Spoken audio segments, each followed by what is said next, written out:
Hindi pa man gaanong fully recover si Mayor Ronito Martizano ng Barobo Surigao del Sur, naka-duty na sa kanyang opisina. Mayor Ronito Martizano, nagbigay ng kanyang salaysay patungkol sa nangyaring pagtangka sa kanya, saad pa ni Mayor Martizano na wala siyang sasantuhin na kahit na sino mang makakasira sa kalikasan at sa kinabukasan ng mga kabataan. Mayor, regarding sa pagpapagos nimo, as of this time, wa pa ginapile nga kaso against sa suspects. Wala pa na file ka kaso pero plastado na siya. Plastado na siya ang kaso. Pagpaabot lang mo kay dunay gihanay ang atong NBI nga diin mao akong gitugutan nga mo'y mag-lead sa pag file sa kaso kauban ang mga PNP, ang atong PNP ug uban pang ahensya nga buot mutabang kanako. Sa dagat sa investigation, Mayor, nag-NBI na yung PNP kinabangay, tutin to ba ka sa dagat sa investigation? Okay man ang dagan kay ang SITG, okay man ang purpose. So dili lamang kay NBI, dili lamang kay PNP, apil ang CIDG nagtabang usab ug bisan ang Army nato, ang 67 IBO, SF ug uban pa nga men in uniform. Naamagay statement, Mayor, no, ni Kuan ko nga nakaila ka sa suspect ng himo nini. Gusto mo na ito karoon, Mayor, nakaila ka sa mga suspect? Bahin sa suspect, doon na suspect, nakaila ko kung kinsa, pero dili kini ang sakto nga binyo nga anhin ako isulti tungod kay atong respetuan ang SITG nga maoy nagplastar sa kaso. Mayor, doon na ba yung reward nga ihatag ninyo para makatukan? Minsan ning makatabang ko ba para mapadalihan yung investigation? So alang kadako sa mga tao nga gusto mo tabang nga kinasing-kasing,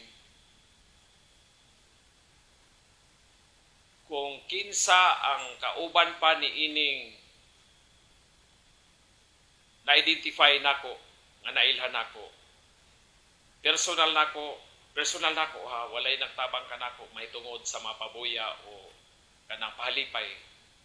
Muhatag ako pinaagi sa akong sweldo nga isa ka bulan nga 100,000. Akong ihatag aron nga mo kunik, mosulti pa sila kung kinsa kini makauban kay naapay daghan nga among giklaro karon, no, dunay uban nga nagsend og pillar kanako nga mo surrender.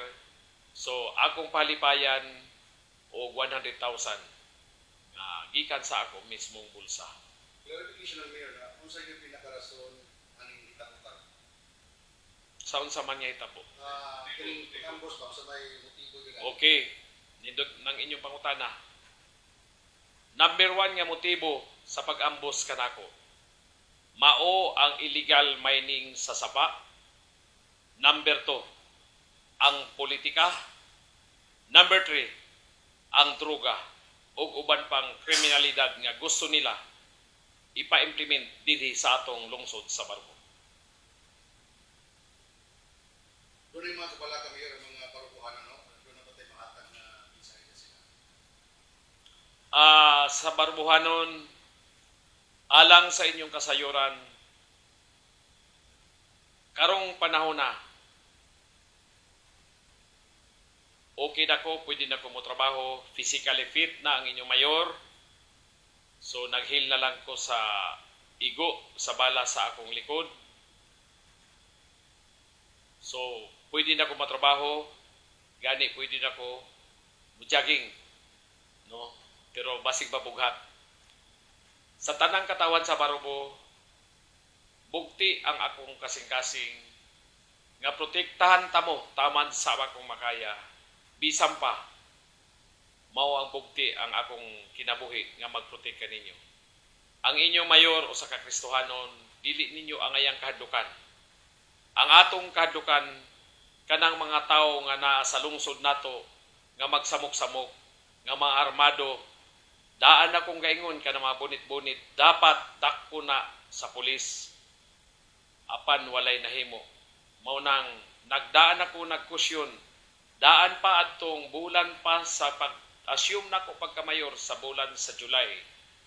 naghangyo nako nga kinahanglan sitahon ng nakabunit unya magkandak og police checkpoint daghan pa no daghan na yung mga krimen dinhi nga wala masulbad labi na ang patay no mayo gani ang inyong mayor buhi karon so basi gituyo ni sa Ginoo nga mabuhi ko kay ako ray makasulti siguro unsay tinuod nga sitwasyon sa atong lungsod.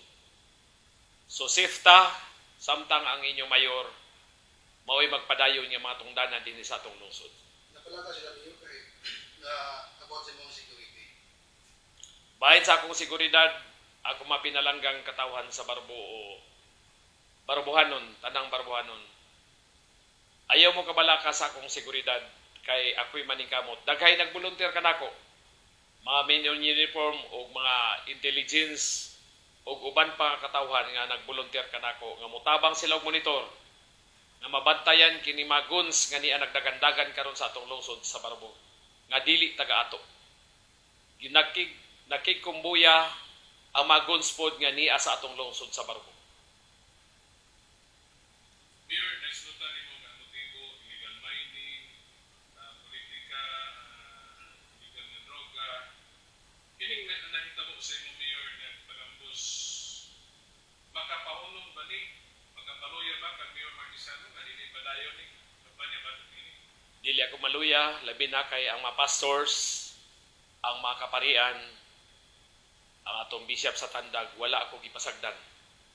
No, ang akong kusog pinaagi sa mga pagampo. Ug duyog niini ang suporta sa tanang sektor sa lungsod sa Barbo. So, so di mo na, Mayor, mas magpadayon ang imong kampanya ba ito kaning illegal nga pagmina, kiningban pa? Mas mapahugtan pa karon kay ngano moingon ako nga mapahugtan tungod kay doon na nay president nato o doon nay sumbanan. Kay kung magluya-luya ang usa ka mayor, luoy kayo ang katawan sa Barbo. Mao nang giawag nako kamong tanan nga mag-vigilant kita, vibrant kita sa atong lungsod. Nga labi na sa seguridad, dili kita magpasagad. Kay ang pagprotekta sa atong lungsod pinaagi sa peace and order, obligasyon kini sa tanang katawhan, labi na ang inyong mayor. Amo lang balik-balikan to, Mayor, na kayo ang ikaw itong version nimo sa anti-illegal mining, dili sa part sa atlis na to. Napay na pag-Mayor, na file lang ang kaso ato, gawas ato sa mga na pag-biscate ng mga gagamit, mga trucks, napagin na file ang kaso ato.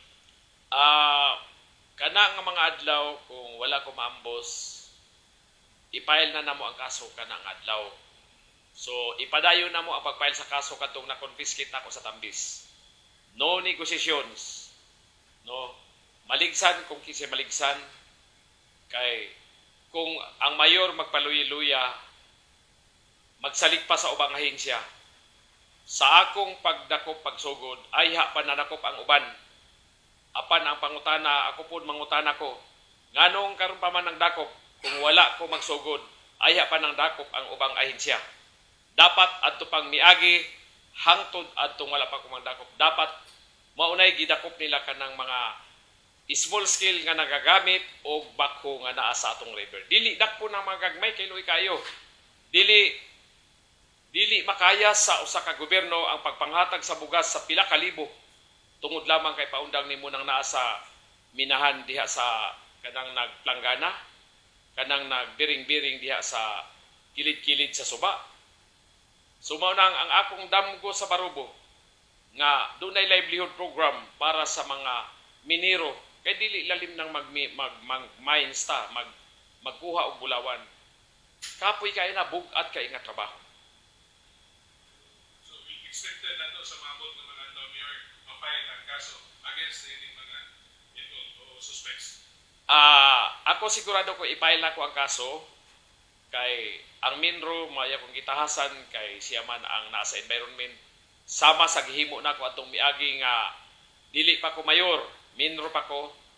Doon ako'y gipailan nga pipila ka mga foreign nga nagmina dinhi nga napasagda na to katong wala na ko maminro ambot unsa na sitwasyon karon sa kaso kay dapat ang kung kinsay head sa LGU mauntay magpadayon sa kaso.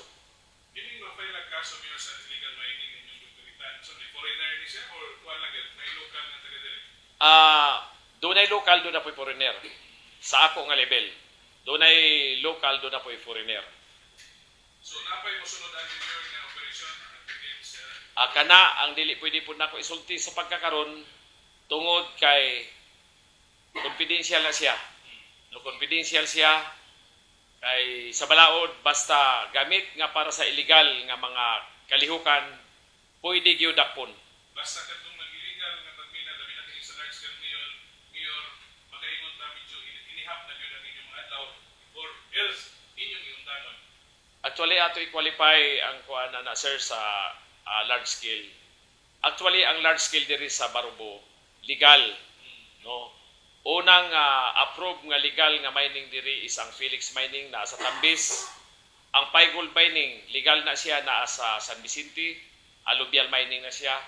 Ug ang ikatulo nga tinimin nga approve mao ang Dasagan Mining nga nahimutang sa Ginhalinan ug Javier area. So kanang gipagdakop karon small scale na siya nga nagagamit og bako, no. I-qualify nato na siya small scale na gagamit og bako diha sa atong kasubaan ug sa kabukiran.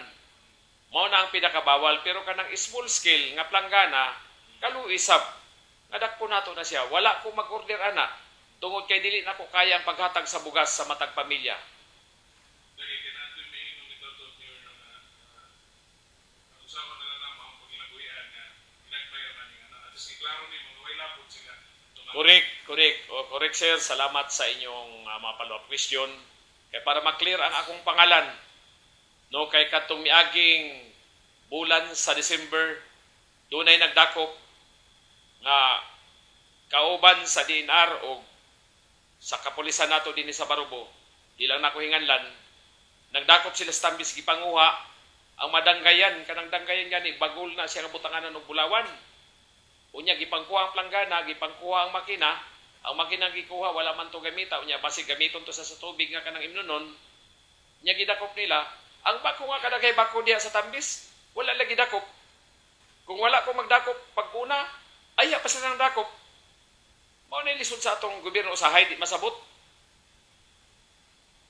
Okay. Pero ako kay Bailan Mayor nga posibleng naikonsabo niya nga taga-gobyerno. Kining mga minero. Tanaw na to kay secretary na siya kay doon ay pipila nga nagdawat. Mayor, lagi ako na lang po ning lubos-lubos na isgutan man nimo nga lagi actually sa una natong interview ningon ka nga kay trust at confidence sa imong COP sa imong chief of police no diri sa Barubo MPS. Niani man tong si RT ug katong gani ito nibisita sa imo. Nahimo ano ba nimong request Mayor lagi kay di mo gid mo magkasabot nga ipapaga siya. So kanaw nimo na ba kay request na imo ilan ni RT o PT?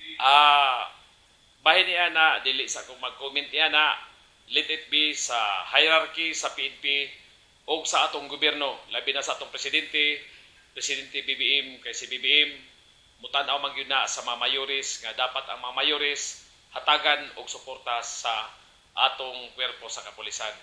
With due respect sa atong pulis sa Barubo, no, daghan ang nagsuporta kanako. Last na lang niyo, no, ang update sa itong panalagan, itong pinatong last sa survey, sa Badong. Kasi ito ang mahatag mensahe. Ako lang yung mensahe sa tanan, no. Again, salamat sa inyong mapag-ampo nga makapadayon ako pagserbisyo sa atong lungsod sa Barubo. Kaya maura na akong ligasiya nga ika-paabot sa Barubuhanon. Ako proud Barubuhanon ko kay dinhi ko na tao. Dili na ko pwede nga isalig ang atong Barubo sa pepilang nga mga halang nga gusto magdumala unta apan wala gitugutan sa Ginoo, no. Makakatawa lang ko kung butsubayon kay nganuman ang pobre imbis kay pobre magigibutang sa Ginoo. So akong buhaton ang katarong para sa katawhan ug ang safety and security bisan luyo sa pagdaog-daog kanako. Ako usa ka pobre nga mayor, gitabangan nga mapatay, gitabangan nga mawala nining kalibutan na apan ang Ginoo dili motugot sa ilang mga yawanon nga makatuyuan sa ilang mga plano. Mayor, ako lang ipapas to managawa mo ito maklaro kung sa panaraga base nga ni-open na siya. Ilan ba yun ka mga operator ang ni-open niya? Unsay mga kondisyon sa ilang pag-open? Okay, salamat po kayo sa inyong follow-up question. Kay maura ba na hinungdan nga nung naambos ko? Dili kay mo hinungdan. Nganong nakalugar ang mga kriminal nga ambuson ko tungod kay miadto ko aron nga makasugod na og operate ang mga operators nga legal, no? Kung wala ko masayop 14 or more than pagamay ang nag-operate, apil na siguro ana ang walang na ko makuha kayo ang detail gyud, pero mura 14 to apil na ang private nga nag-okupa diha sa atong Panaraga Resort. No, kung Panaragang iskutan nato, dili lang kay gamot, dili lang kay unidad, apil na ang suwa.